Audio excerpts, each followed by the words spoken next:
Just by way of background for any of you who are not familiar with what they have done, it was just over 10 years ago now that they founded the Sabab Theatre group, which almost immediately, in the very volatile atmosphere of 2002, I think it's fair to say, made a name for itself at Edinburgh and at Cairo, subsequently in Tokyo. They perform plays written by Sulayman, adaptations of Shakespeare, and we will be hearing about all of these things this evening. They also will be putting on a new play, The Petrol Station, at the Kennedy Center, we hope sometime this autumn. So you will, I think, get an anticipation of what that may entail as well. I want to hand over at this point to Georgina and invite you to enjoy the conversation, as I look forward to doing. Thank you both so much for coming.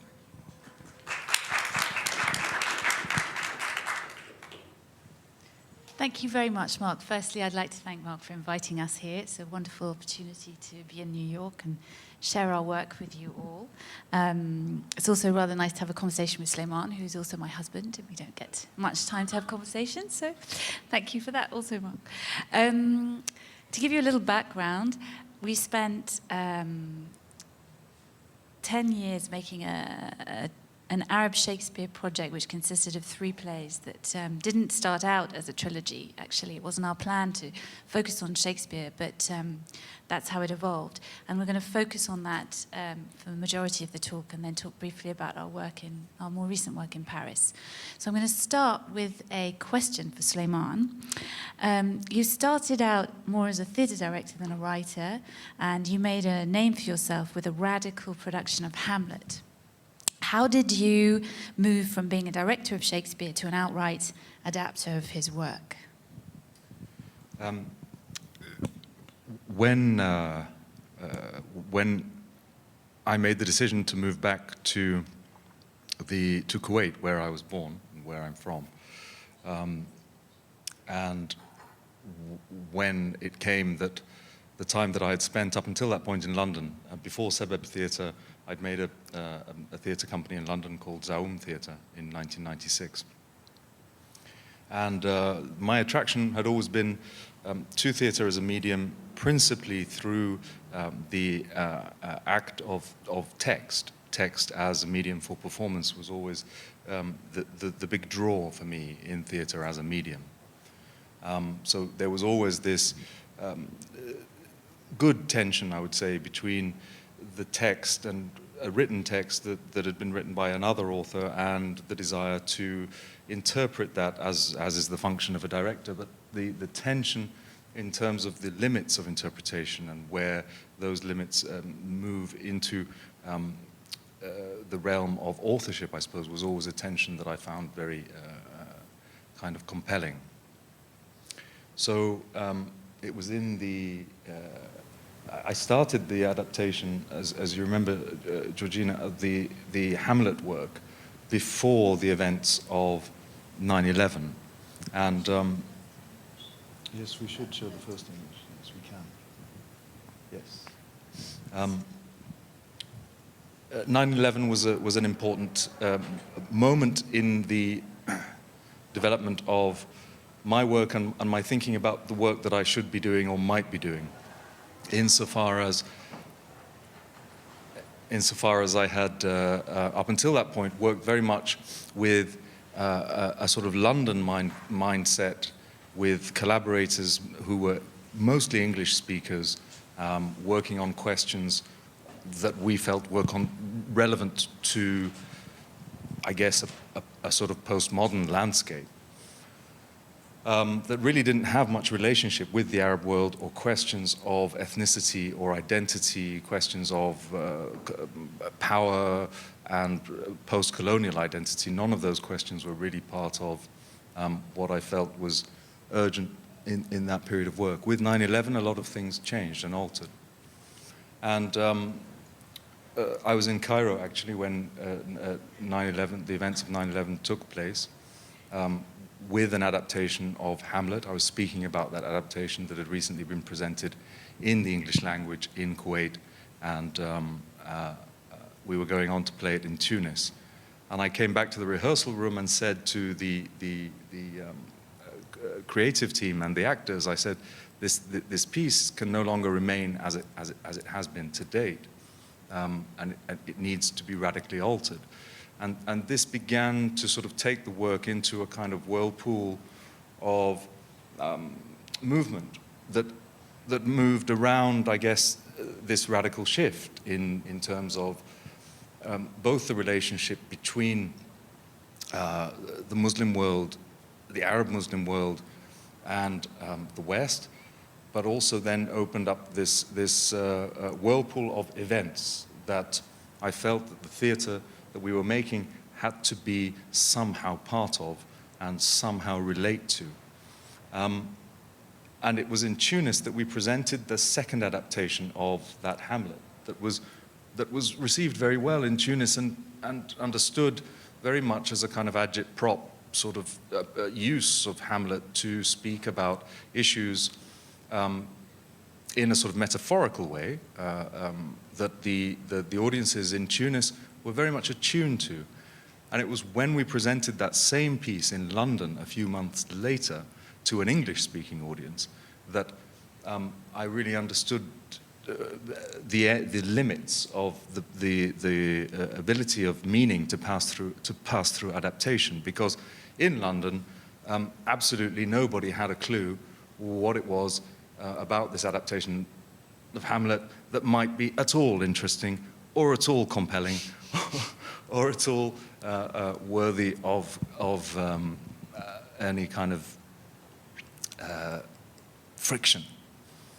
And it was then that I understood that my own abilities as a director, purely as a director, respecting the words of the Shakespeare, respecting the structure of the Shakespeare, had reached a kind of vital point. That if I wanted the meaning that I was trying to bury into the adaptation, into the piece, into the performance, if I wanted them to really explode in performance, which was always the intention.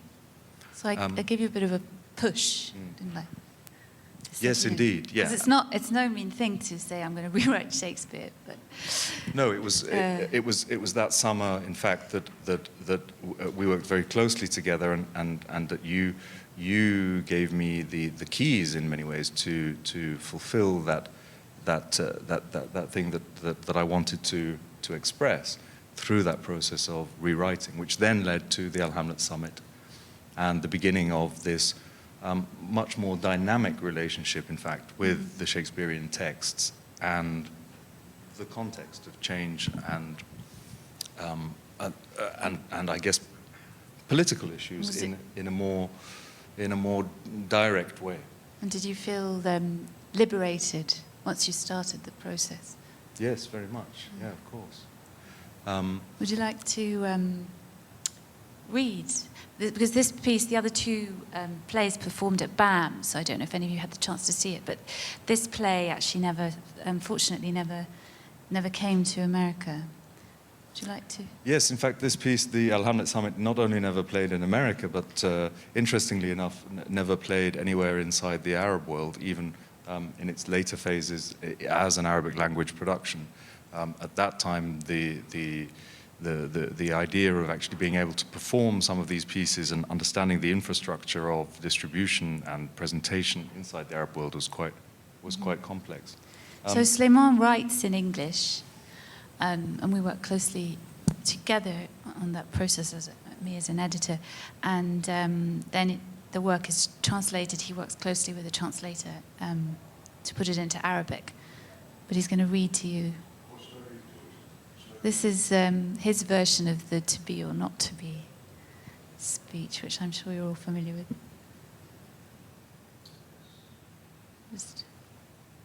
And this is an image from the first Arabic production in Tokyo. So, I shall read to you then from the Hamlet monologue, which is took the same position in the text and in terms of the development of the character of Hamlet as the to be or not to be moment. It happens with, I should say, the setting of the play, and it's called the Al Hamlet Summit because the play takes place in a conference. It takes place in a conference environment, which you'll see a bit more of later. Hamlet is at his desk holding the pistol that Laertes has left him. It doesn't weigh much. Why should it? It delivers. It has a number on it. It's well made. Its coil, mechanism, bolt, and trigger have evolved over centuries. Its secrets embezzled from father to son. It is a perfect machine. It is mine to polish with Egyptian cottons, while I career dreamsick from office to office, slowly murdering the fire that made my soul, feeding my disease from door to door, round and round this pawn shop of sores. No martyr's passion blazing in this body, no vision of heaven, no yearning for justice, no aching for change. My intestine is like a pig's. It balks at nothing. My hatred as imperfect as my love. Nothing heroic, nothing repulsive, just a futile mediocrity made bearable by my disease that drowns with a torturer's patience and criminal ease the fires that made my soul from here to the day I die. Reading the serial number on the pistol. 552497. The disease I carry is stronger than me. This disease I call myself. The self is a bitch that won't let go. At that point, Claudius and Polonius enter wearing long black abats, which are the female dress, actually. So yeah, it's undercut by a comic moment afterwards. So the text was a mixture of some quite radical rewriting. We introduced a Western character who was an arms dealer, and it's something that we've always tried to do, is to include English in the Arabic language productions to reflect the reality of life in the Arab world. So it was a mixture of that and transposing situations. Ophelia's suicide she became a suicide bomber, and then rewriting of some of the key monologues like Sulayman has just read to you. I think now might be a good moment to share with you the opening scene from the production to give you a better idea of that show. Talk through this because this is the English language production, in fact, of the Al Hamlet Summit that was made with the English language company, and it was 2 years later that the Arabic language production, which was the photo before, came into being. And the clip that we'll see is from the Arabic language production in its opening performances at Tokyo in 2004. إن صاحب الرهبة والعظمة القائد العظيم للقوات المسلحة قائد الجو والبر والبحر الرئيس المنتخب لمجلس النبلاء يلفت انتباهكم أيها السادة إلى أن الجلسة قد بدأت.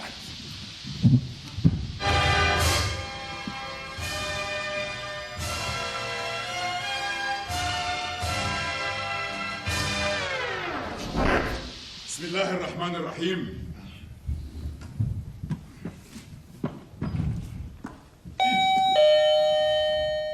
بموجب مرسوم مني تم زرع 10,000 نخلة وافتتاح حديقتين عامتين تخليدا لذكرى أخي.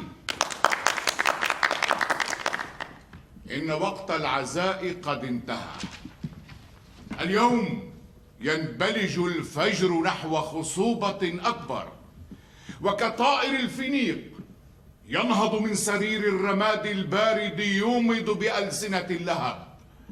تنهض زوجتي نافضة يدها من يد أخي الرمادية، وجنتاها رطبتان بالدموع، وعيناها مبللتان بندى التغيير لتشاركني حفل التتويج.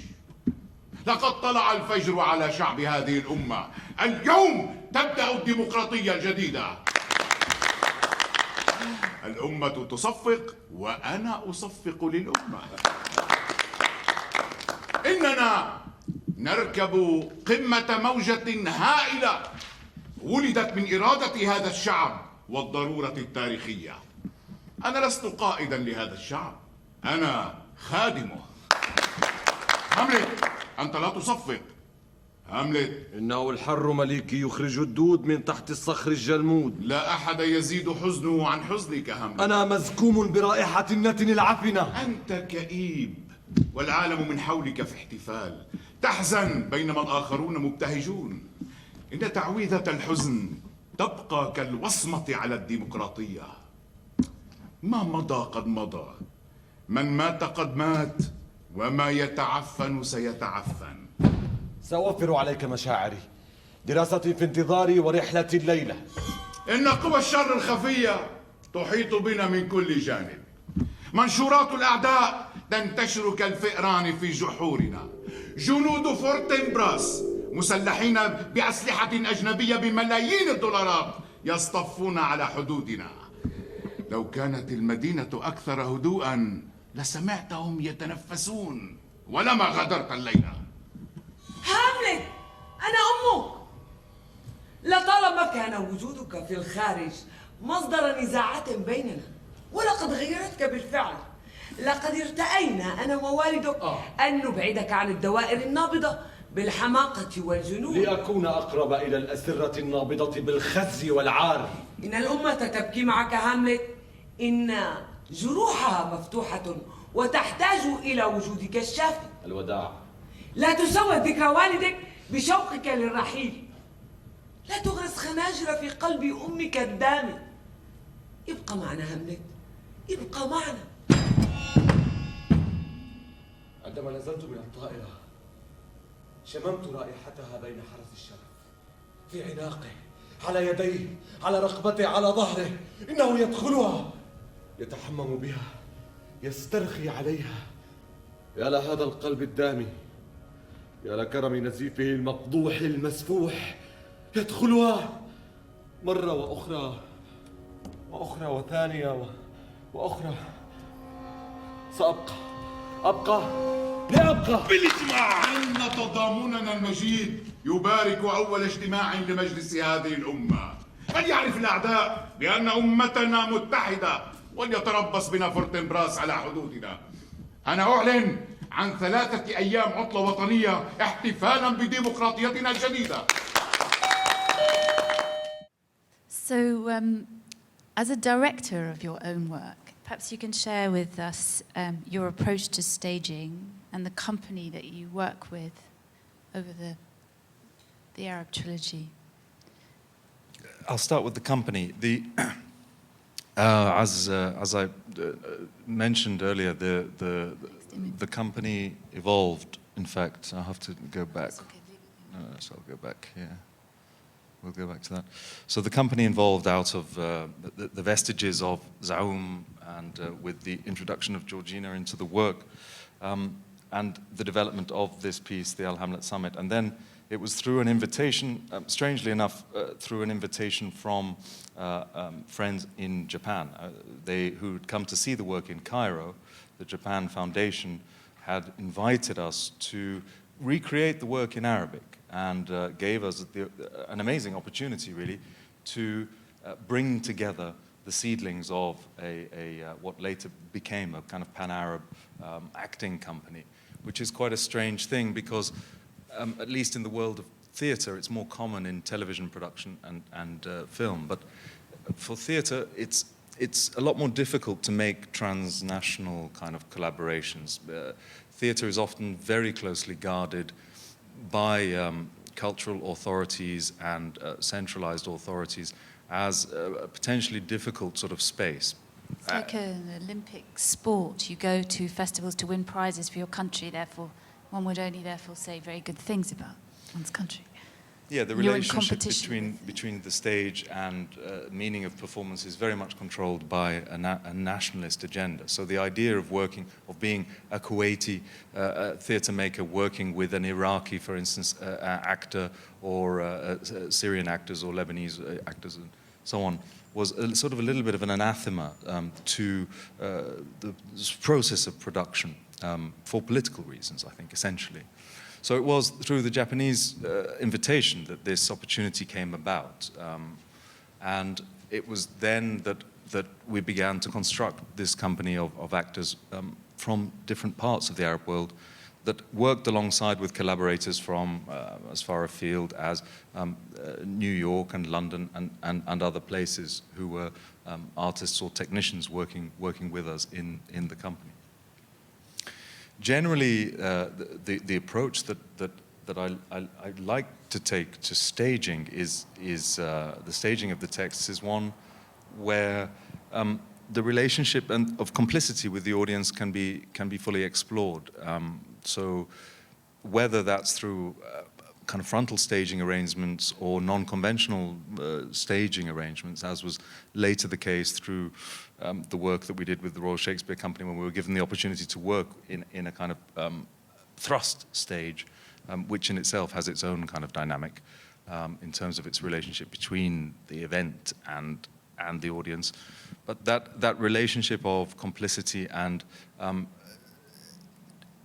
indirect and direct address at the same time is always something that I find particularly exciting. I mean, the beginning of the work that I made in theatre was very much to do with non-conventional spaces. I mean, we used to make work in car parks and the like, you know, very much in a sort of anti-theatre sort of direction. And it was only later that the restrictions of the black box and the magic that can come from the restrictions of the proscenium form really started to become, I think those restrictions often give the work texture, as indeed is the case sometimes with provisions that one makes or doesn't make for censorship, you know, on a different level. I mean, you know, Shakespeare in particular, and one of the reasons I think that Shakespeare was so kind of potent as a vehicle and as a source for a lot of the inspiration that was around this trilogy. A lot of Shakespeare's work is really about working against the superficial meaning and having other meanings released through the act of performance and preparing texts that can say one thing on paper and actually mean something else in performance. And that whole relationship with the Lord Chamberlain and the censor is something that that I think is not negligible in terms of giving texture to, particularly to dramatic writing. And as your actors will testify, wherever we would go, Sulayman would sort of pop up with a new line. So it wasn't that question of the writer handing over the text to the director, but actually you were able to keep evolving it as a writer, as well as through the directing process. Yes, I mean, to the point, I think, of exhaustion sometimes, that process of writing and seeing something in performance that might lead to another idea, and then not allowing the actors to settle, and not allowing the actors to rest, and not allowing the actors to have. Sometimes that's, I mean, that with the passage of time, that kind of tendency is as something that I think I've tried to hold back on, because it can be quite destabilizing. But one of the, I think, interesting things about the performance histories of those pieces in the trilogy was that the relationship between the texts in the trilogy were always performed in Arabic with a significant other, a significant English language, or mostly English language. And I mean, George, you mentioned about that being a reflection of life in the Middle East. It's not so much life, I think, as the actual, some of the relationship, the sort of geopolitical elements, in a way, of you know. So in the Al Hamlet Summit, the English-speaking character was an arms dealer who worked his way through the play, through the various characters who were in the summit, and came to agreements with each of them, mostly linked to the transfer of weapons for money or other services. In Richard III, the English-speaking character also occupies a kind of dynamic and directed position in terms of his political agenda. Let's turn now to Richard III, and if you could bring up the next slide. The timeline. Yeah. So this is moving on to the second part of the Shakespeare trilogy, the Richard III, an Arab tragedy. This is a timeline chart of the decade in which we made this work, and you can see the intersection between our work and its political context. Like every decade in the Arab world, it's pretty intense. So we have starting with 9/11, we're moving on to the invasion of Iraq, then the sectarian civil war in Iraq, then the assassination of Hariri and the Israeli war on Lebanon, moving through to a small event that has huge repercussions in our part of the world, the Allegiance Council in Saudi Arabia, which deals with the crisis of succession, which is something we will talk about. And then moving on, of course, to the Arab Spring, which we'll talk about later. So to ask you my next question, Sulayman, it was at the height of the US-led invasion in Iraq that you were invited by the Royal Shakespeare Company in England to direct an adaptation of Richard III, a production that had its final performances here at BAM. What was your response to this commission? The commission came from the RSC to make, following the Al Hamlet Summit, the commission came to make a free adaptation of Richard III. And we began talking about this in 2004. So if you recall, the American-led invasion stroke liberation of Iraq was 2003. And so when this issue came up in 2004, and the idea of Richard III, it was actually linked to an idea called the Baghdad Richard.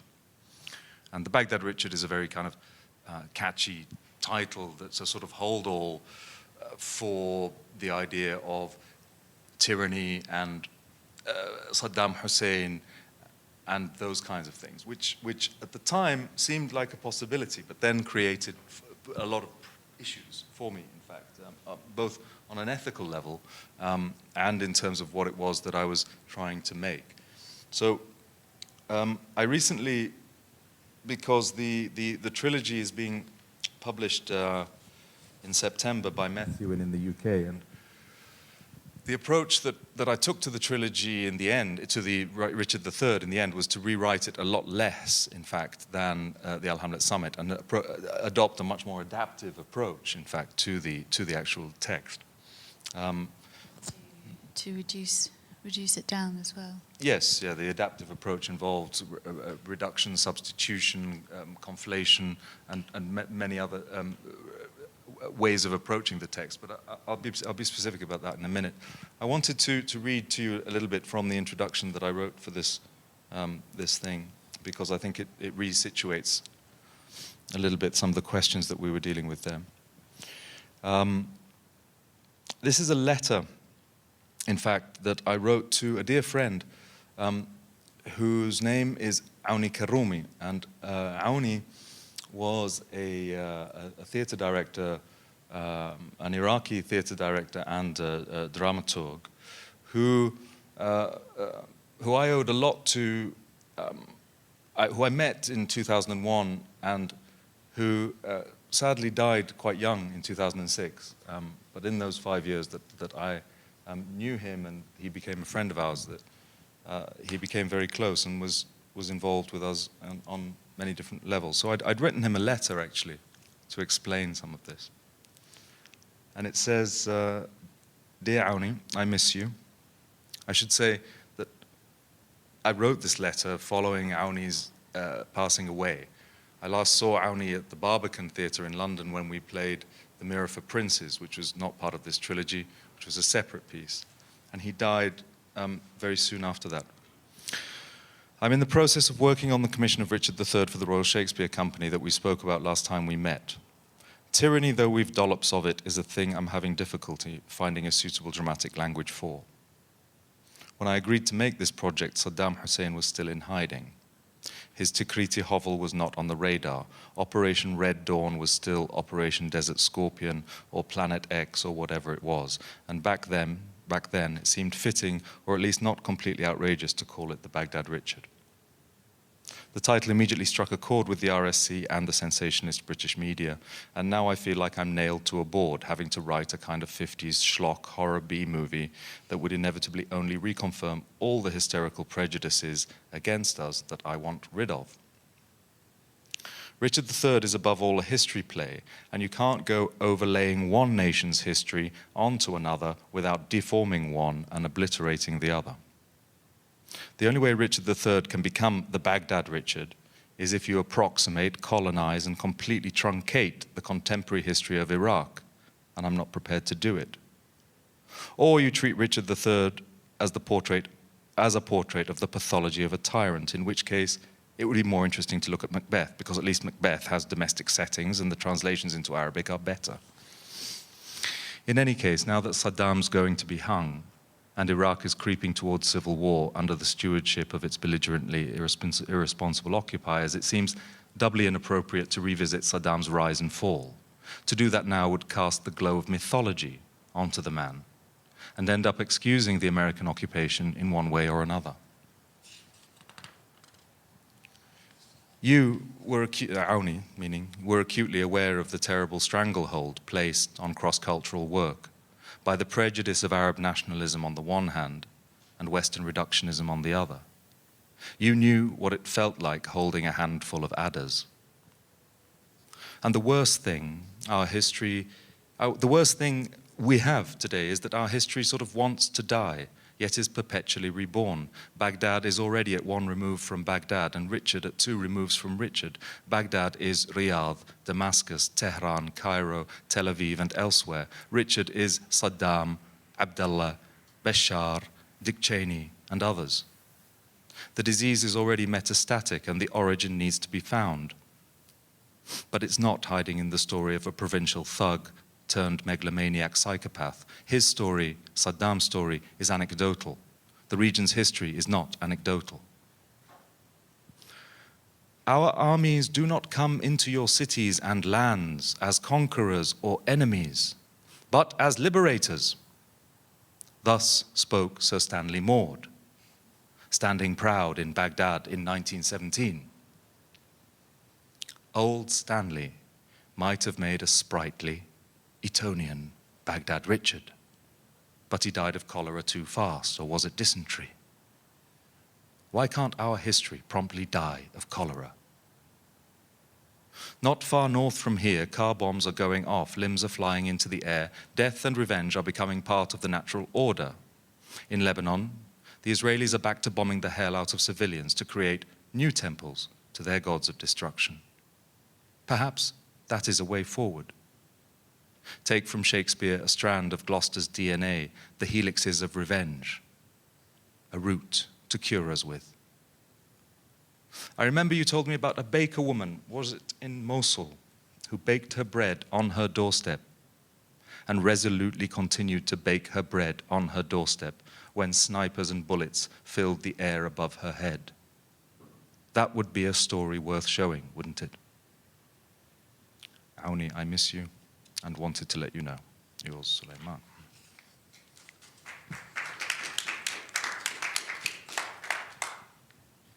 And so came the dramaturge's brilliant idea of not making it about a sort of approximation between the epitome of Western literary evil, Richard Gloucester, and trying to approximate that to Saddam, but actually making it a lot more about the issues of succession and the tribal politics of the region, and it was and if I may step in, and the kingdoms who hadn't been overthrown in the 50s and replaced with military dictatorships. So we took some risks and we brought it back closer to home. Another way of looking at Richard III, for those of you familiar with it, is not to see it as is often portrayed. You know, I mean, Al Pacino's great film, it's called Being Richard, isn't it? Being Richard. But that's very much about the psychology of the character, psychology of Gloucester. It's the psychology of the man and so on.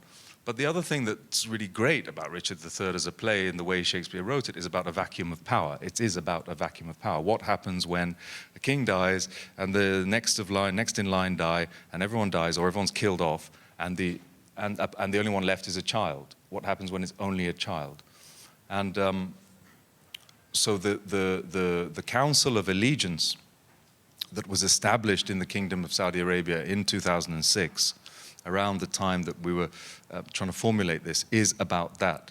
And I mean, I dare say that the biggest challenge facing the GCC countries today is very much to do with this issue of what to do with vacuums of succession. How does one overcome the vacuums of succession? And so that's what led us to make this piece into a very sort of contemporary, costume-wise and setting-wise, very contemporary setting. Although, of course, that contemporary setting, I suppose, to a lot of Western audiences could feel perhaps kind of quite non-contemporary as well. Let's show the opening scene now. Ah, okay. Ah, yeah. No, yes, I believe so. Yes, I'm sorry.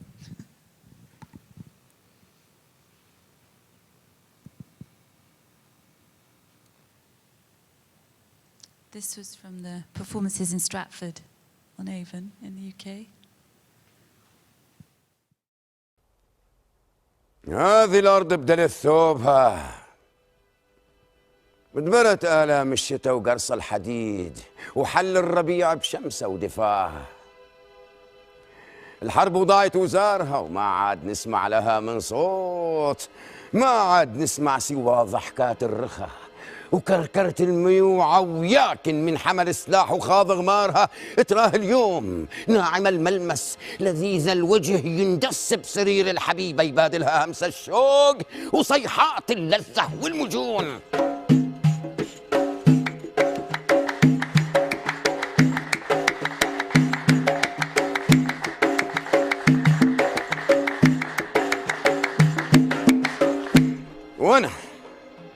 أنا من أثقل صدره قلبا قاسيا شديدا صلد، مالي من حاجة بذي الألاعيب، مالي من قدرة النواعم من جنس الذكور ومحاسن الرجال المخنثين، ولا لي وجه تنظره عينا حسنا شغوف. أنا من ولدتني ضيجة الحوض وأخرجت بي مفعوص ناقص مبتور، أجلح الخلقة تنبح بوجه الكلاب من شد فزعها.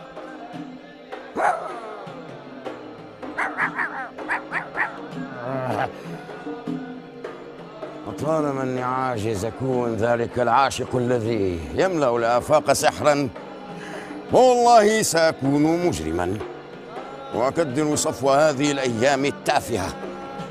وقد رسمت مؤامره تهدف الى خلق عاصفه من الحقد القاتل بين اخوي كلارنس والملك ادوارد.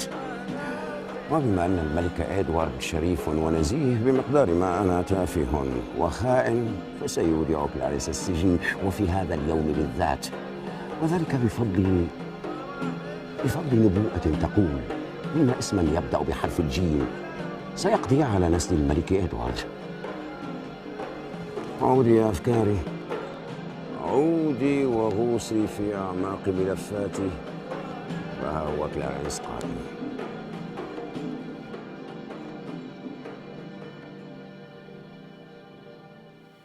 Sorry about the quality of that video there. What you had was a screen behind him, a gauze, and behind the gauze were the characters who were in the Gulf Saudi robes, the Dishtasha robes. So this production of Richard III had quite an interesting performance history. Perhaps you could share a couple of highlights, moments. Well, I mean, this was a play that I managed to travel a lot further than the Al Hamlet Summit, in fact, and it was with this play that we began to build a relationship with venues in the U.S., amongst them in New York, the Brooklyn Academy of Music. This was a piece that we presented in New York in 2008, 2009, was it 2000? It was around then. 2009. It also played much more widely in the Arab world and began to. It played in the Gulf and played in Damascus. It notoriously played at a performance in Damascus that was attended at the last minute by the president of Syria and his wife. Great lovers of culture. Yes, it was quite funny. That was a quite funny evening. In fact, because that was very interesting, that performance, that sort of a relationship of the performance to the audience, and we spoke a little bit about that, but both in that performance and in other performance in Al Ain in the Emirates, where you remember the famous mousetrap in Hamlet's mousetrap, where he and often the function of political theatre is to sort of try to capture the conscience of the king, and a lot of people make the theatre in order to sort of instigate a notion of guilt or conscience, or to awaken that notion of awareness.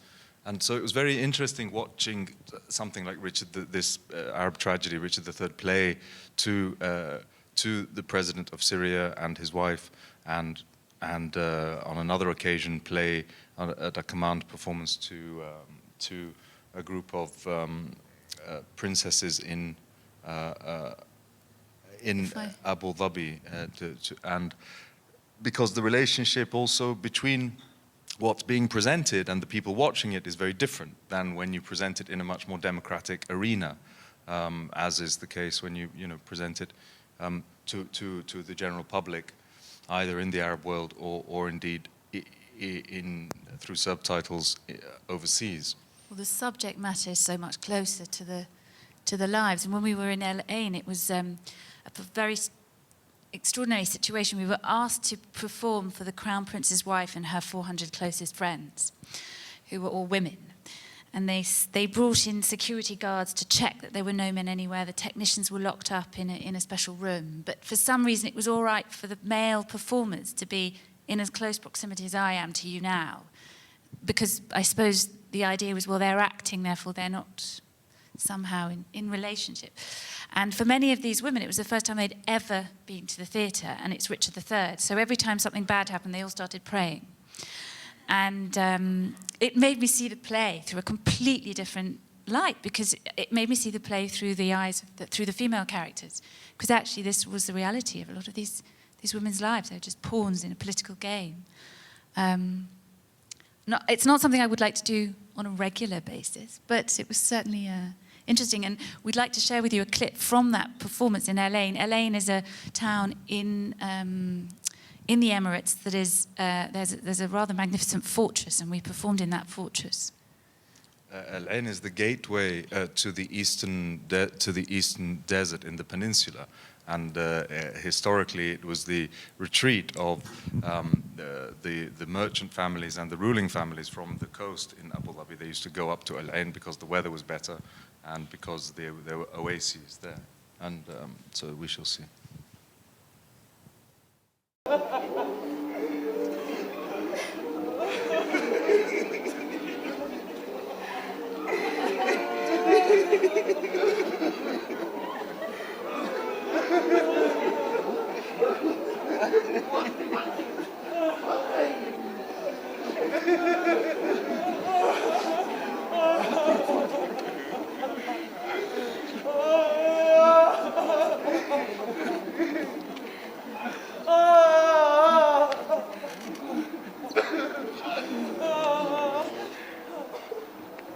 عظم الله اجريش اختار، عظم الله اجريش.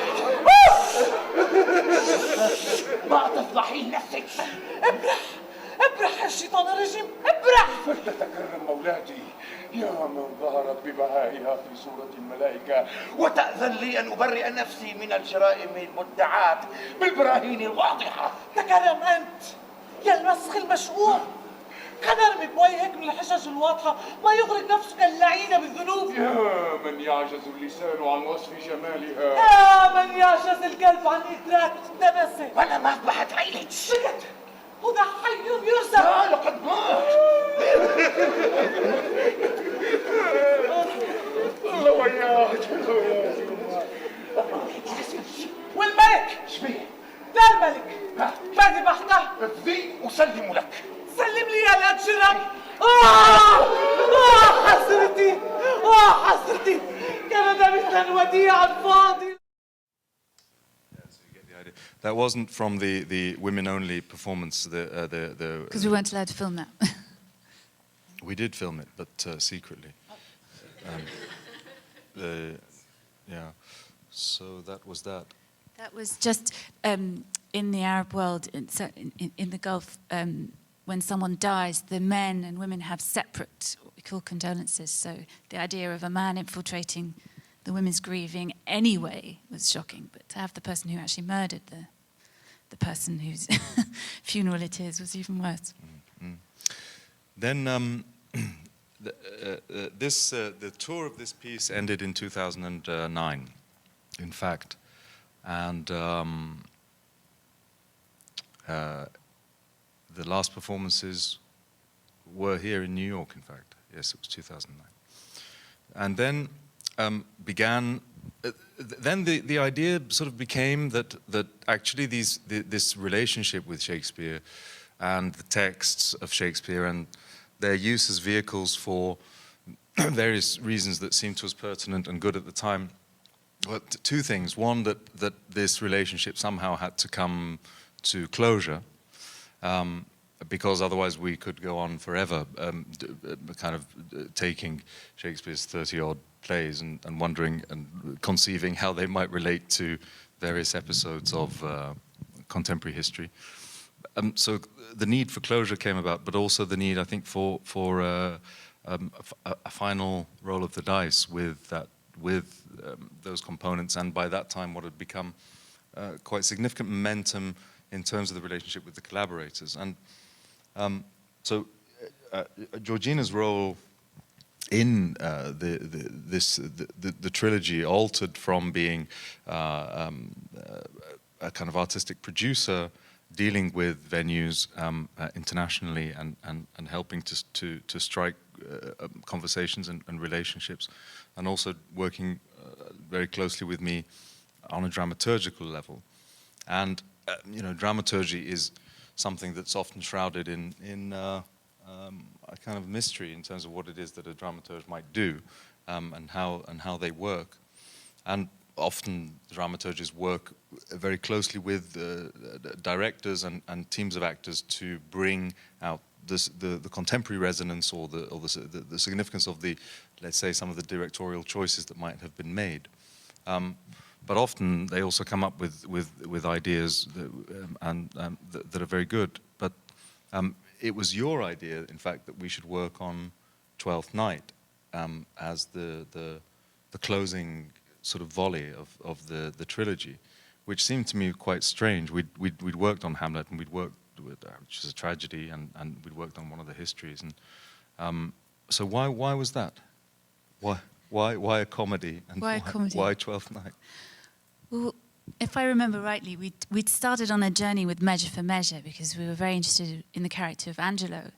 And for me, having spent at that point, it was about 8 years living in the Arab world, I started to see Shakespeare in a very different way. And one of the themes in Shakespeare that really struck me was his loathing of the Puritans.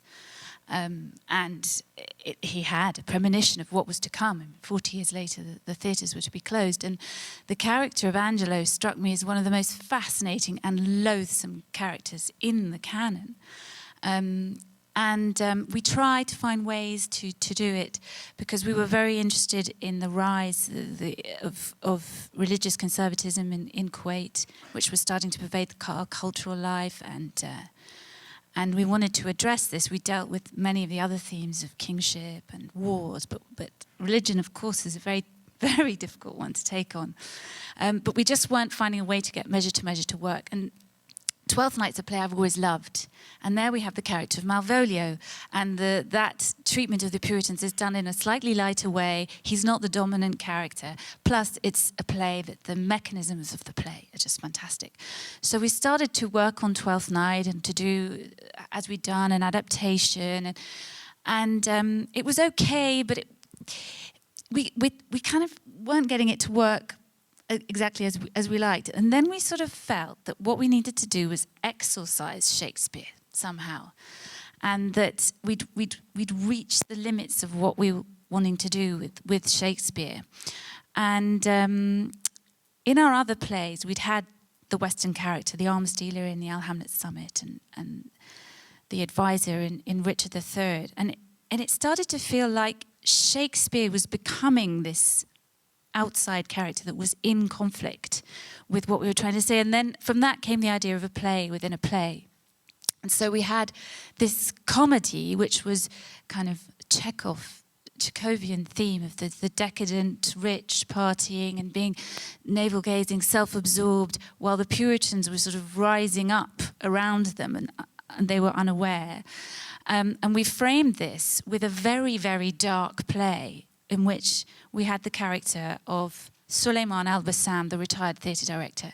Because we'd reached the point that things were so bad that we started to question, was there any point in making art, theatre in the Arab world? Nothing was changing. We weren't affecting any change. It was very difficult to make work.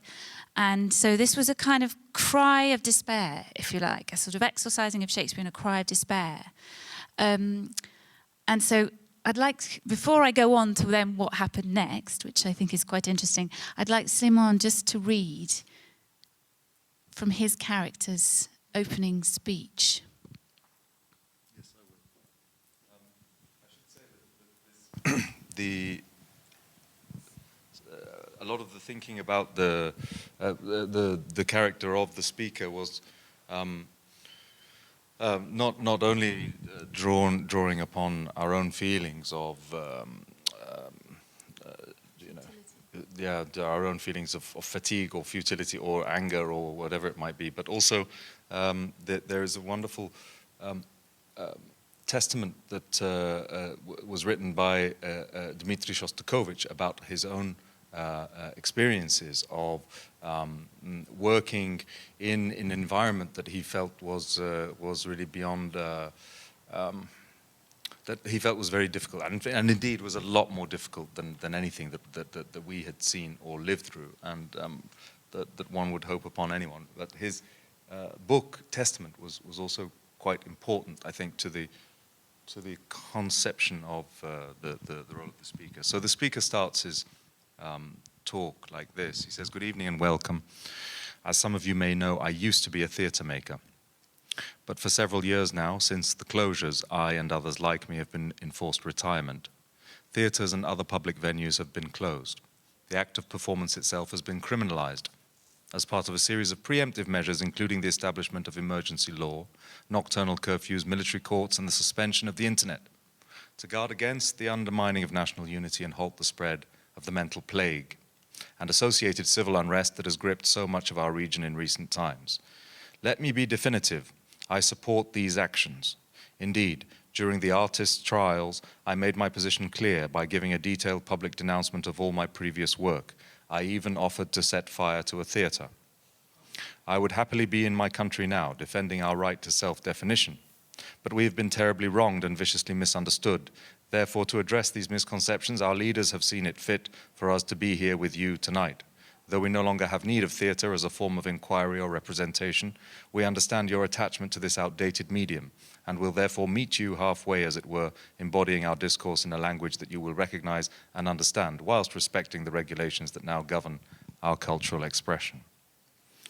And he goes on in that vein, in fact, to set up the logic of this performance that is a performance that takes place in a society where the function of theatre no longer has a place, and theatre as a medium no longer has a place, where in fact the Puritans, if you like, have won the day. Which we felt to some extent. So it was in this gloomy mood that rehearsals began in Damascus. 5 days later, Bin Ali left Tunis, and the mood was the impossible had happened. Change. I mean, it's very hard to convey the excitement of that moment, and so we had to do some quick rewriting. So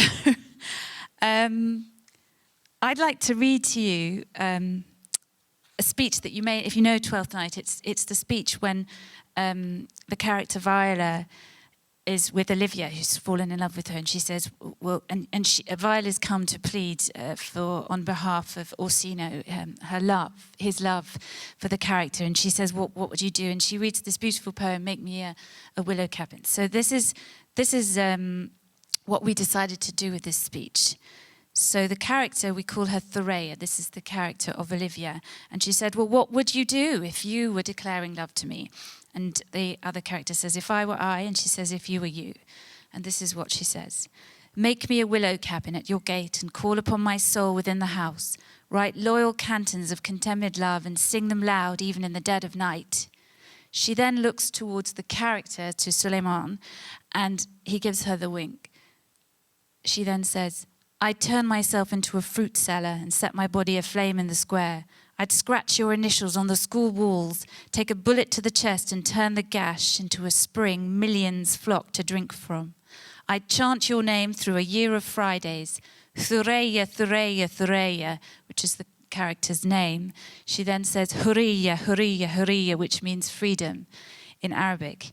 And this was a speech that, because you have to understand it in the context of when we were performing, that really always brought down the house. We have a nice montage from the show, to give you an idea.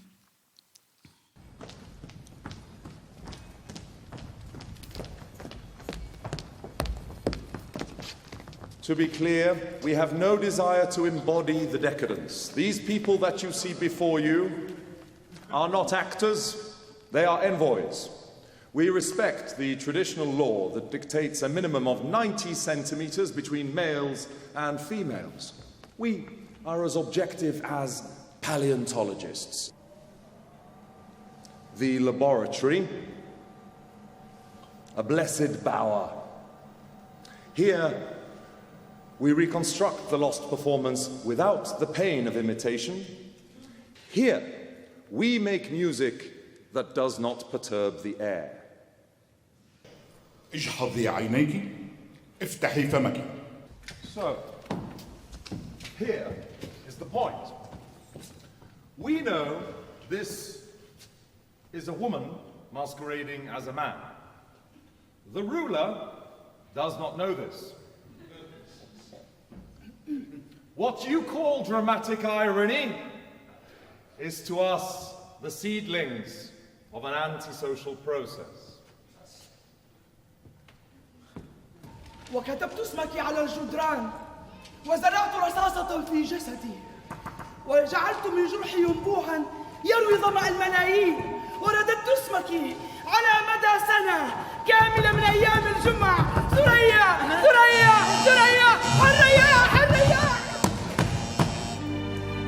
يهمني البيان يهمها البيان ولي أمرنا أعلم.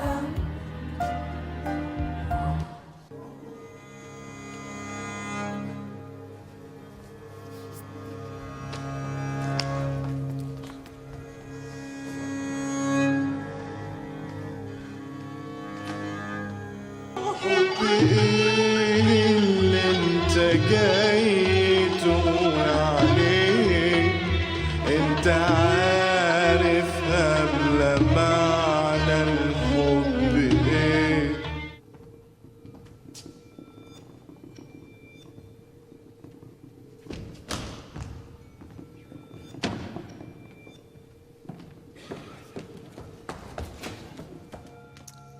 I condemn بالعربي. ودين نفسي. أنا كنت مصدر الارتجال والتمرد.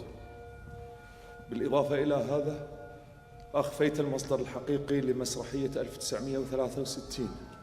يعتبر كل ممثل بمثابة مجرم وسوف يعاقب ويجلد في الصحة العامة. وردة وردة لسيدي وردة لسيدي.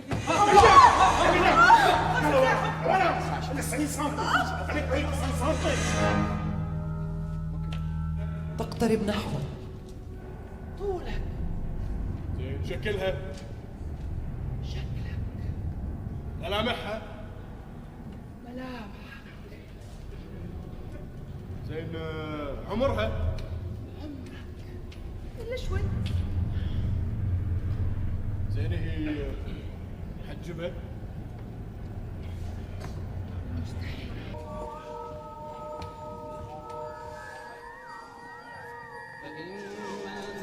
فإنهم في الحرب فشرد بهم من خلفهم لعلهم يذكرون.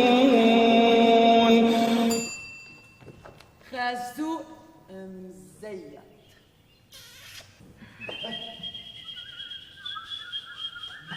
هاتوا فارينه مجرد إعادة إنتاج لأشكال الافتراس الذكوري في إطار الاجتماعي.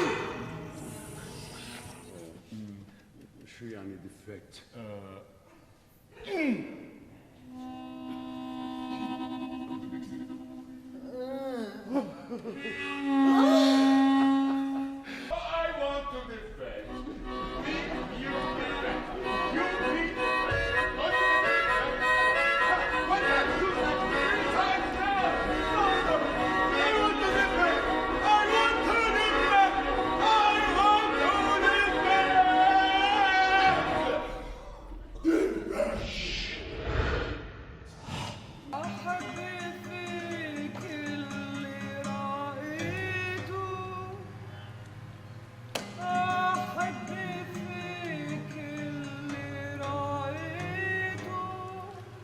أنا أريد أن أطير.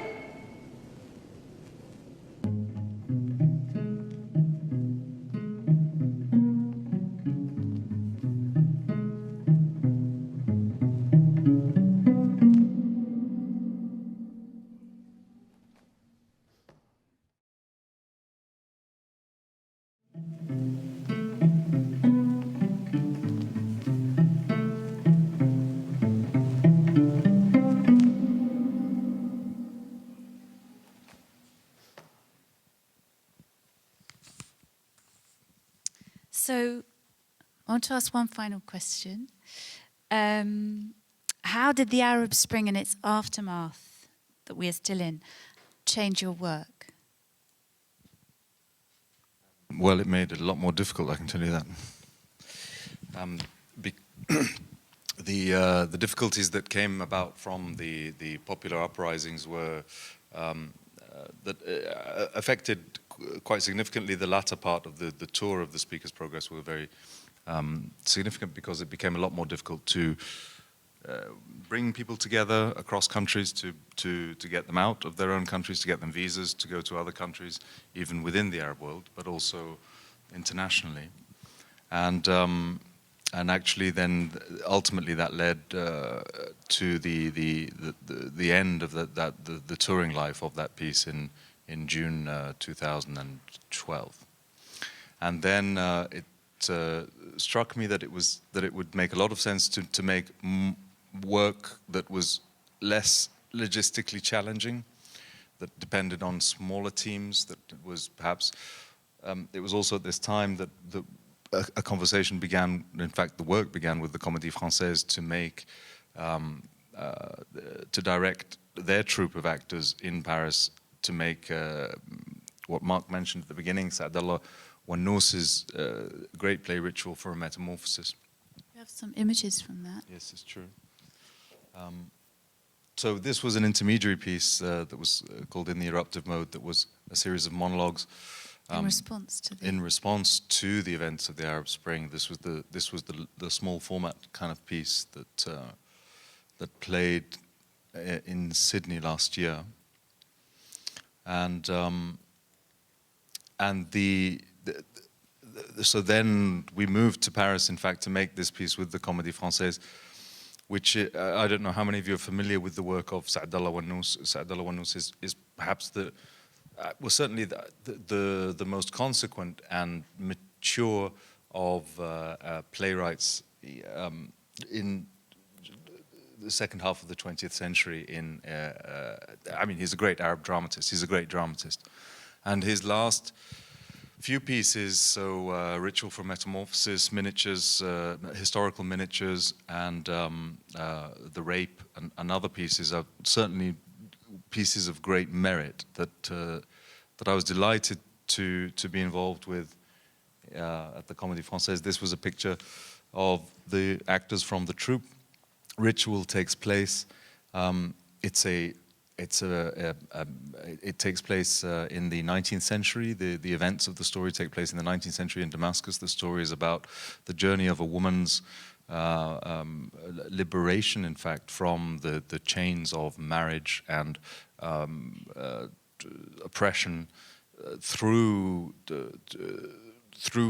her body. In fact, she incites a social revolution that inflames the entire society. That is a metaphor for for political transformation. Yeah, and this was a piece that was made with some of the creative team that I'd worked with over the years with Sebeb, and in which Georgina worked as dramaturge again.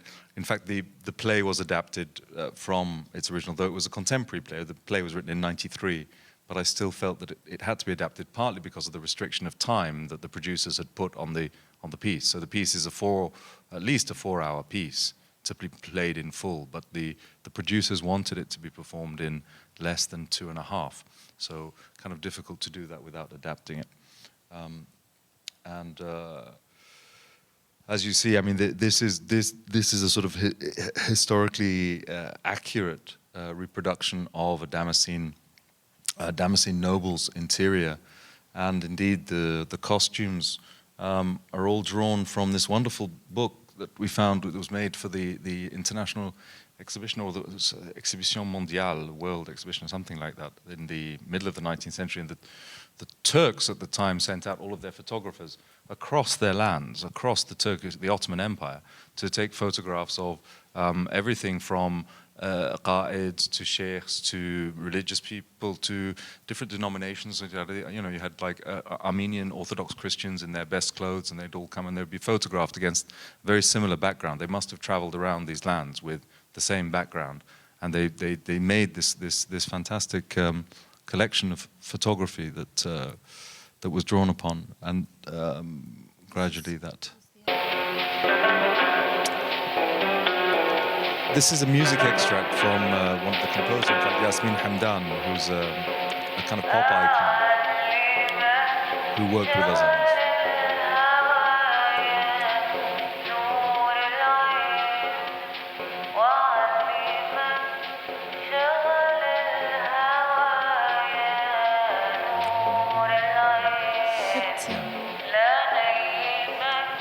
So Yasmin made the music for this, and this is the closing image of that piece, which is Almasa, the main character, following her transformation, and then her murder at the hands of her brother, in fact, who in fact murders her for becoming a prostitute and a shame, bringing great shame upon to the house.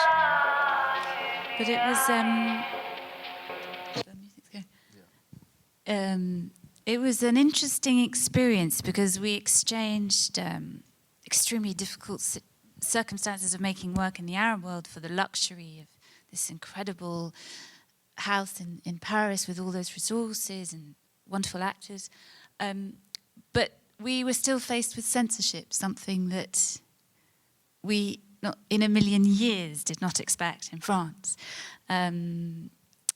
And we were not allowed to have contemporary references because the administration decided that this was a fable and we were to keep it as a fable and we were not to talk about politics. How they thought you could do a play in the midst of the Syrian uprising that's by a Syrian author that's about revolution and it not to be political was beyond our contemplation, but our hands were tied. So out went the contemporary weapons. They were removed from the rehearsal room one night without us knowing. No video was to be allowed, no references to the Arab Spring. So, but in fact, there were many references to the Arab Spring. Yes. So, so the Lord Chamberlain exists also in, let's say, in Place Colette. We discovered that there is a Lord Chamberlain in Place Colette as well. Yeah. And this is actually this is an archive photo from the archives of the Kuwait National Oil Company that was sent to me by a colleague a few months ago. of which is I'm using as a lead image for the play that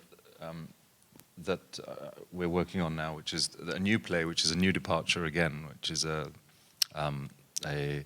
contemporary play about issues of migration, identity, and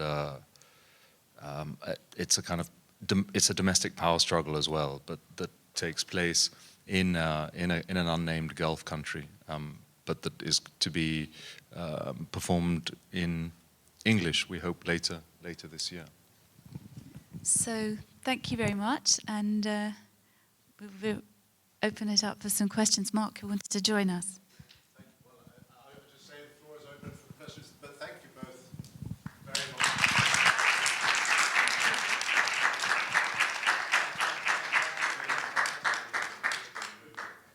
Thank you so much. It was inspiring to watch what you were doing. It's really, really exciting to see this.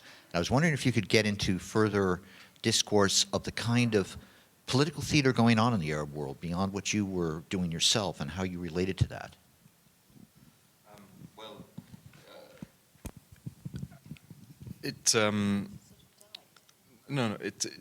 I mean, the history of political theater in the Arab, well, first of all, the history of theater in the Arab world is very much a history of its conurbations and its urban centers.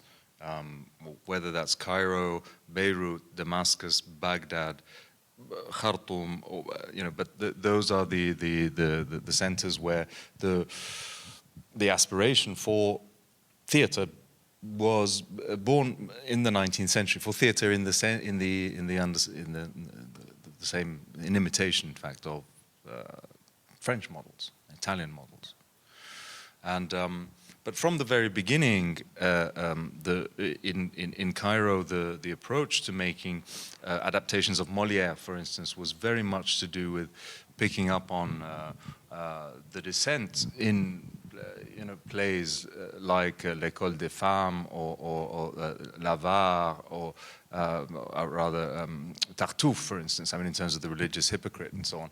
So the very first adaptations that were made of these plays were very much intent on localizing that strain of dissent into a kind of populist sort of idiom. And similarly, I mean, Abu Khalil al-Qabbani's, who was a writer and a director and a performer, who led a troupe originally in Damascus, who was kind of hounded out of Damascus by the religious authorities in Damascus. He had his theater burnt, in fact, in Damascus. I think this is around 1860 something, late 1860s, and he went to Cairo. And then, and he had his theater burnt in Cairo as well. So then he went back to Damascus.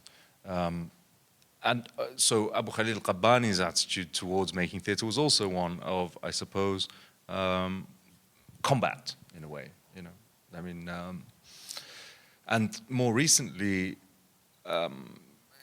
there were, I mean, Sa'adallah Wannous is an example of a writer whose projects, in terms of the function of theatre, I mean, he's very influenced by the Brecht's work, by Jean Genet's work, and in fact, was a close associate of Jean Genet at the time when Wannous was in Paris.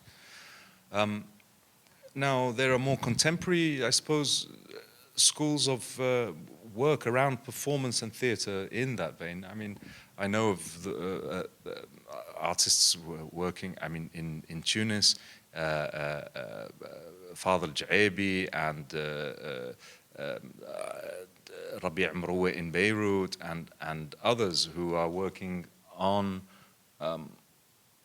quite sensitive material and in a very brave, courageous way, presenting that work both inside their countries and, as far as possible, in the region. When I came to the work, I'd seen some brilliant work from a Palestinian troupe that was very popular in London at the time.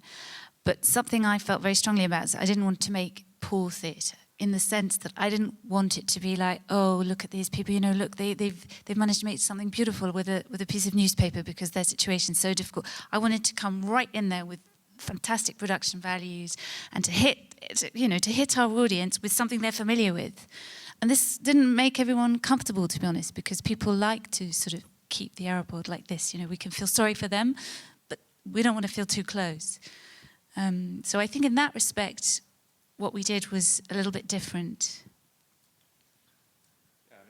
Those production values are shared also by other contemporaries. I mean, that notion of the insistence on tightness in production values as far as is possible, depending on the scale of the work. But that's something that I think was not necessarily unique to Sebeb. That's something that we found in others. But certainly in terms of that we use technology a lot. In terms of the international, let's say that sort of ethnographic condescension sometimes that you find in terms of the ways in which work from third world countries is either brought in or presented. I mean, there's a lot of value in poor theatre as well. Yes, absolutely. It wasn't an aesthetic. It wasn't an aesthetic that we chose to pursue, but I mean, there's brilliant work that's made along in that vein as well. Sometimes that does overlap into a kind of. Can I follow on from that? Thank you. So I'm curious to get at maybe influence on you isn't quite the right word, but today, if you were to talk about the plays, the pieces, the dramaturges that you admired. Maybe they did have an influence on you, or maybe you just liked the plays around the time you were starting out, so late 90s, early 2000s. Could you say a little bit about the background to your own dramaturgical inspiration? Start with your... the early influences that really... I suppose formed my thinking were very much Western practitioners. Everything from Castellucci to Peter Brook to Bob Wilson to, I mean, these are the Western practitioners that I would fight to try to see when they came to London at the time or in Edinburgh, and then also the kind of I mentioned a little bit about the non-conventional theatrical practice. So, theatre troupes like Royal de Luxe in France, who were very much interested in civic space and the relationship of civic space to kind of social action and stuff like that.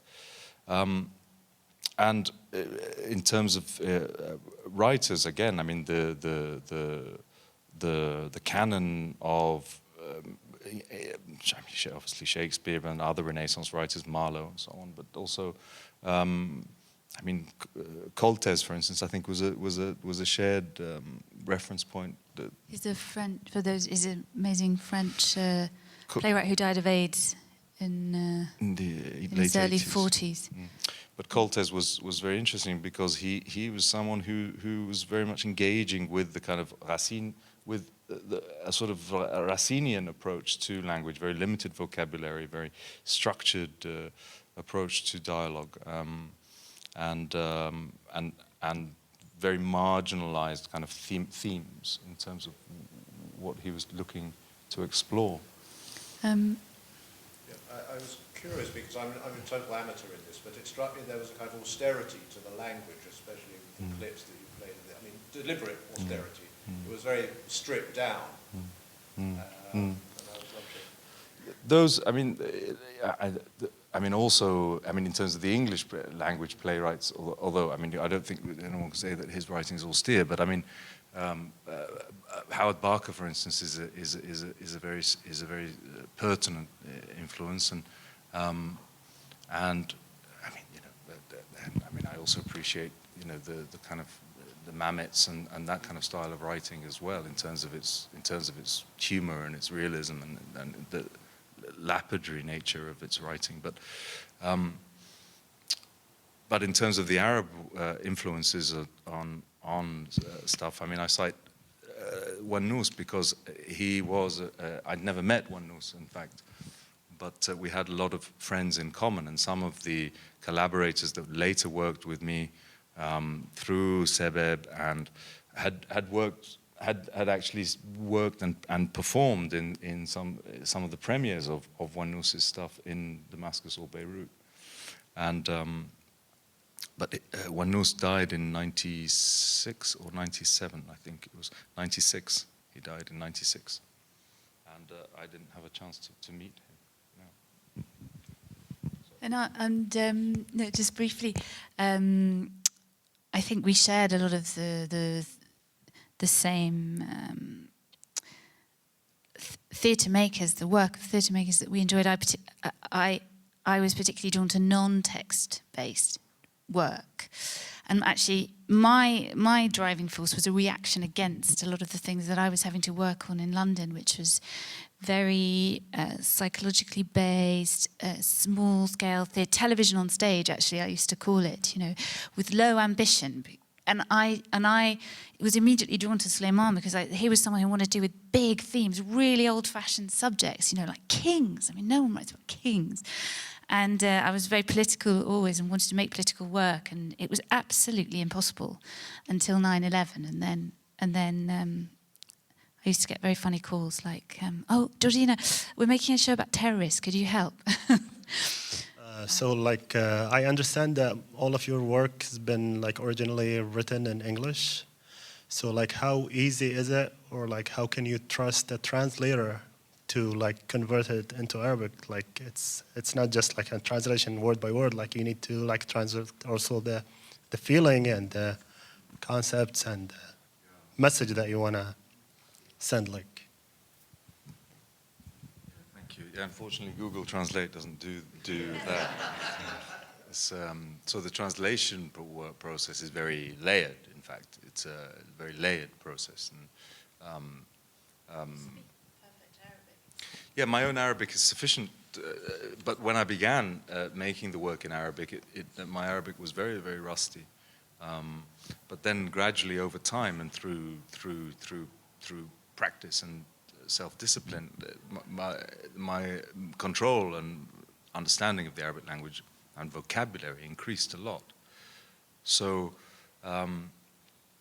it's a very layered process and has many hands involved. So I take a text and prepare it. I may prepare a rough first draft. I may ask a literary translator to prepare a first draft and then make a composite of those two, and then take that composite and give it to a third person who, and depends, sometimes even lines or sections of lines would be given, subcontracted in fact, to a poet here or to a lawyer sometimes here, or to, it depends on the actual content, because that was something that was very important for the transfer of the value of the rewrite into Arabic. There was no question that we could use even some of the revered and excellent translations of Shakespeare into Arabic, and it needed to move out of modern standard Arabic into a vernacular and into something that was had more edge and more had more power somehow.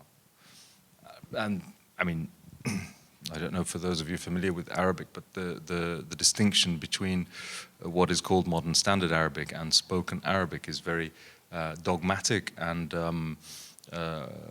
very. It's a very big question in terms of the language, particularly of theatre, because the standard approach or the classical approach is to use modern standard Arabic in the writing of plays to enable the plays to be read and performed as widely as possible. But as soon as you take that language into performance, although it can be a very effective language for performance, but its relationship to the spoken language, the everyday language, is very different. And so it's almost like as was the case in French, for instance, particularly in French, this is the language of the court, and in fact, the Comedie Francaise was established out of a political will, in fact, to try to standardize French Because at the time in Paris in 1680, there was many vernaculars that were spoken left, right, and center. And Molière himself used French, sometimes Italian, sometimes Vulgate Latin, different things to present his stuff. So, I mean, Louis XIV said to him, come here, I'll give you the theater, I'll give you the troupe, I'll give you everything, on condition that you make all of your plays in French. Because French has to become the language of the court has to become the language of the people. And so Arabic's in that kind of strange situation where they have the modern standard Arabic that is not always the best medium for theater, you know, contemporary theater.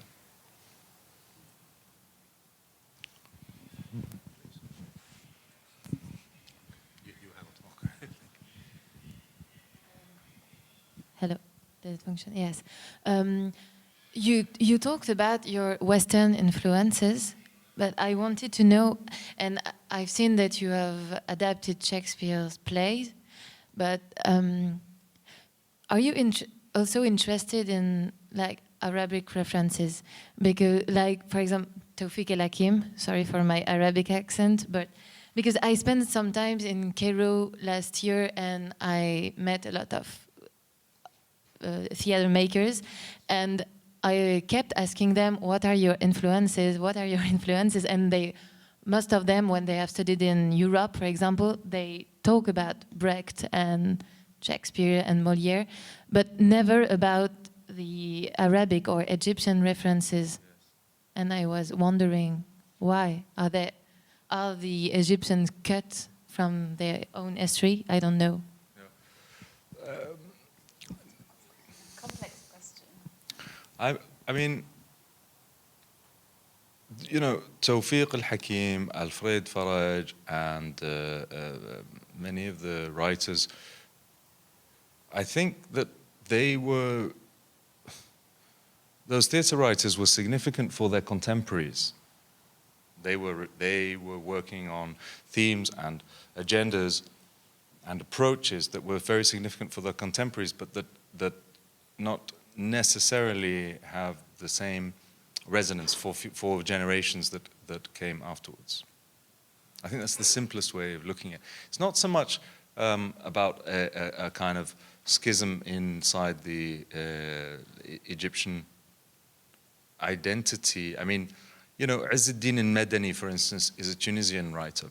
And Izzeddin al-Madani, some of his plays that were written in the 70s today have a lot of resonance, but others of his plays just don't. They don't. And I think it's as much to do with the individual pieces of writing. Because in poetry, in the Arab world, I mean, the poets drew hugely on other Arab poets and music. I think it's just specific to theatre that there isn't that canon of work, that body of work. And Sulayman certainly draws on Arab texts, not theatre texts, historical texts. And there's a play we didn't mention that was performed at the Barbican, which was very much about the history of the Abbasids, and we sort of didn't include that today at all. But I mean, yeah. I mean, to go back to the question of poetry. I mean, in a lot of these texts, you'll find there are lines from contemporary 20th century Arab poets in the Arabic translations. I mean, of course, obviously, they're not there in the necessarily there even in the English versions of the new versions. But then they take their place in the Arabic version and then sometimes work their way back into the English. So, I mean, Badr Shakr Sayyab, you'll find Mahmoud Darwish, you'll find other references from contemporary Arab poets in the plays. As for the writers, as I say, I mean, it's difficult to understand that. I mean, there was another project that we made which was very much about parody. These are, yeah, it's a big question. I don't know. It's a big question. Yeah. There's a microphone on its way. I think I'm more interested to learn about the audience.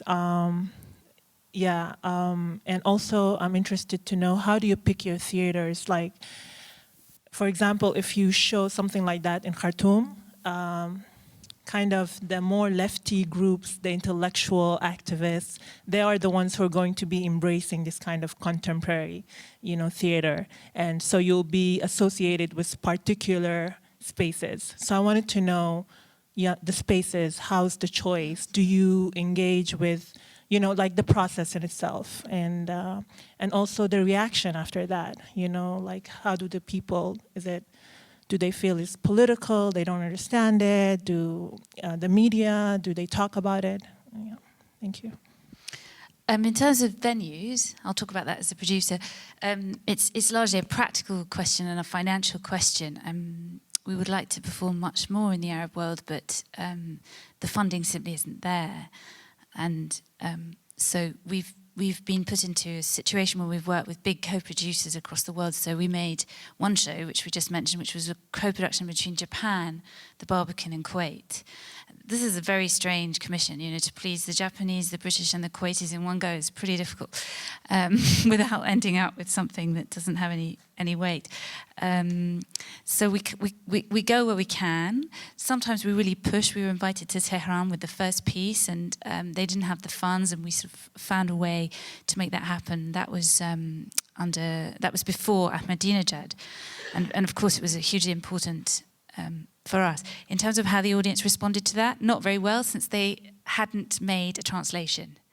So we went through the whole business of going there, and there was no translation, so they didn't understand the play, which, as you see, is quite a static play. How it's received really varies from country to country. We have very generous audiences. Something that we feel quite uncomfortable about is providing answers. Particularly in the West, we're often asked, well, what's the answer, and what do you think? And as artists, we're trying to ask questions and be awkward and difficult, but rather than pose solutions. I suppose, yes, it does draw an urban elite, but then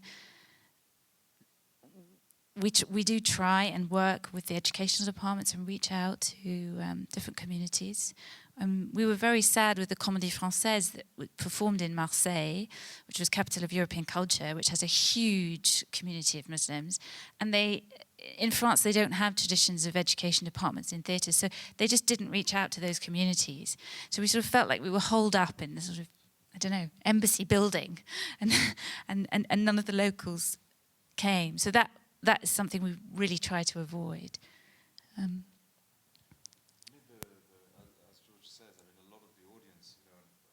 The things that makes performing in New York at BAM specifically so great is that the BAM audiences are really fantastic, but that relation, as a touring company, that's not always something you can, in fact you can't control it. You arrive, you have to do what you have to do to arrive, and then what happens after that is very much down to the venue, but also, and so, in the Arab world, it's difficult to go off track because there is no off track. There was a time when we considered to do a tour of Yemen, just without any structure, just to do that. But you have to. That has to be a project in itself. I would just finally add that you saw that clip which was up on YouTube. That's been a revolution in the Arab world. And in fact, there's very few young theatre makers coming out because they want to make film, because they can escape state censorship and they can put their work online and get it out. So I think that we've had a secondary audience online. Sometimes we see the number of hits and word gets around that something's a bit provocative, and people share it.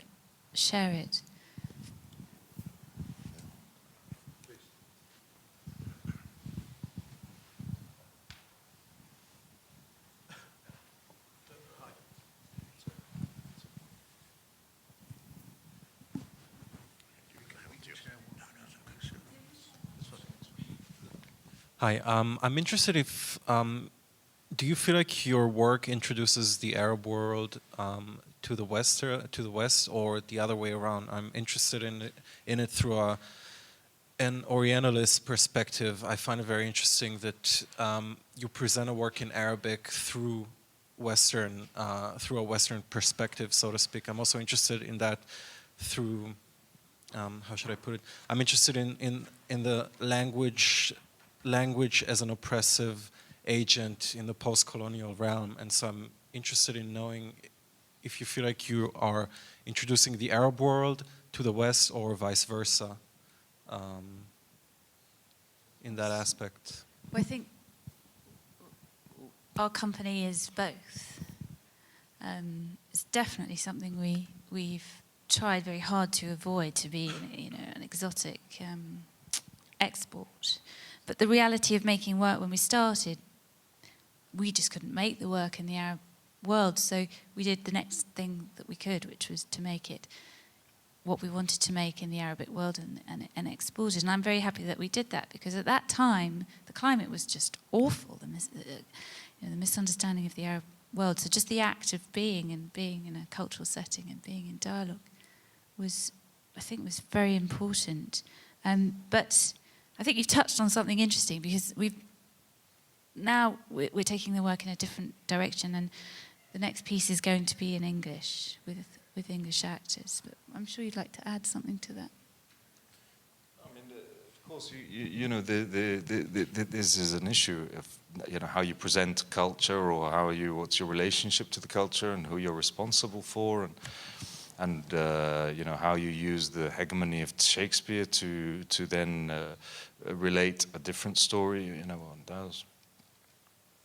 I mean, you can only really answer for what you're doing, and the work is only really going to be ever responsible for itself. I mean, one of the reasons the things that I think was good about, for instance, the fact that Sebeb as a theatre company had no real base. It had no real physical address. Its physical address was only ever going to be a PO box. In fact, we had 3, but in different parts of the world. But that was about as far as a physical address was going to go. The work was only ever get this physical address, and the limits of its adventurism in terms of speaking for or on behalf of others I think it can only really stretch as far as the humble reaches of the rehearsal room, or indeed the theatre. But that's something that it took time to understand, because it's very easy also to be cast into the role of being a spokes thing, or the work being a spokes thing for stuff, especially when there's so much emotional energy around these questions from both sides, both out of curiosity, but also fear and paranoia sometimes. It's I was saying to Mark earlier, from the Arab side, we've had everything. We're Mossad agents, we're funded by the CIA, we don't really make the work. This low self-esteem, the idea that someone from the Arab world could actually really have something, could do something of worth. But it's only since we've been in France that we've had it the other way around. And there it's this idea that, well, he's only there because the Kuwait government are paying, because right now Abu Dhabi is paying a lot of money to have the name of the Louvre and the Guggenheim and all of this. So there was this assumption that the Comedie Francaise could only have stooped as low as to employ a Kuwaiti because the Kuwaitis must be paying, which of course is nonsense. So you let these things go over your head, but we should. In what you were saying about monarchy, which is something we've sort of forgotten to take seriously in the West, because we don't have to take it seriously, obviously, and that's obviously such a central issue, and the issue of succession and so on. And I wanted to ask you a little bit about, made me think about what it's like to produce plays under a monarchy, and then about censorship. And so you are in London, as I understand, and then there's 9/11, and there's a certain kind of very odd atmosphere in the West. There's censorship and self-censorship, and then you go to Kuwait. And I'd be very curious to hear about what censorship means, making theatre in Kuwait. And then you go to Paris, and as you say, actually there's another kind of censorship in the Republic.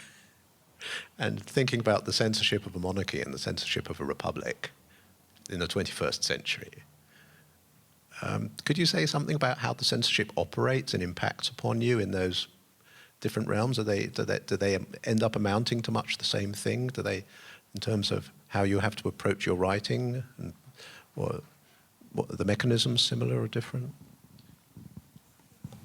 I think I mean, Syria is also a republic, right?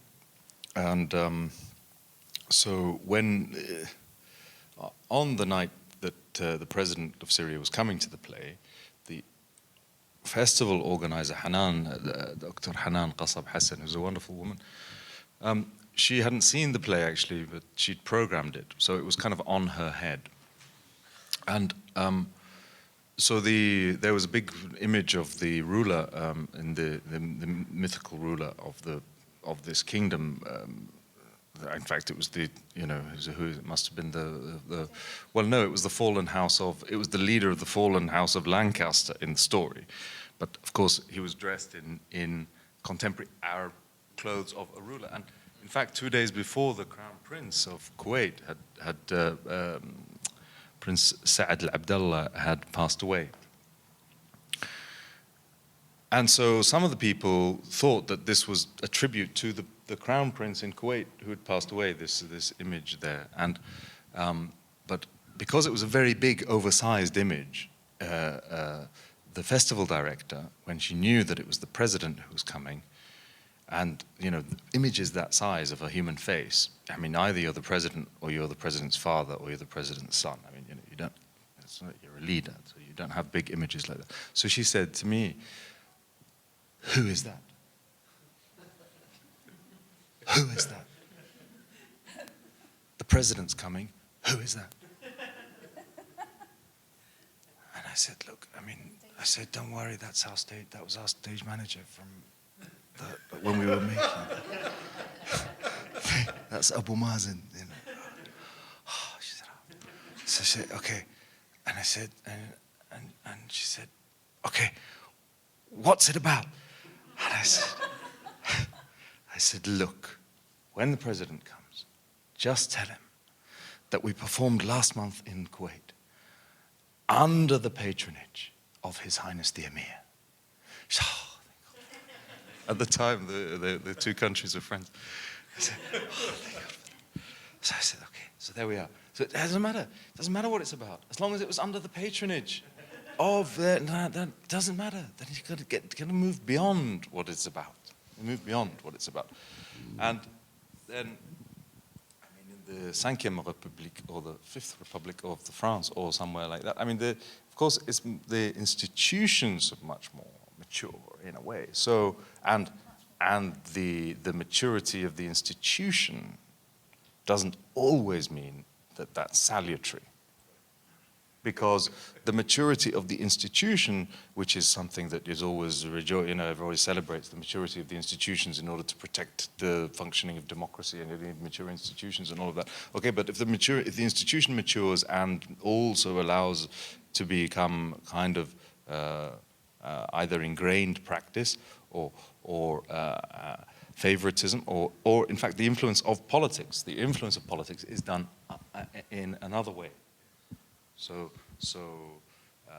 in fact, there's a tunnel, which is very interesting. There's a tunnel under the Comedie Francaise that leads directly from the Comedie Francaise to the Ministry of Culture. It's a secret tunnel.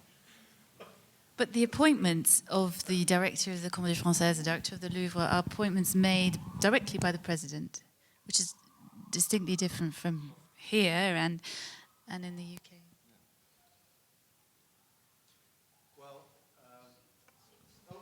No, actually, you anticipated my question. I missed the beginning, so maybe you covered it, but it was I was interested, obviously, in the censorship from France. I was in France at the time, and unfortunately missed the performance because I was traveling. But I was curious as to whether there had been either attempts at censorship in any of the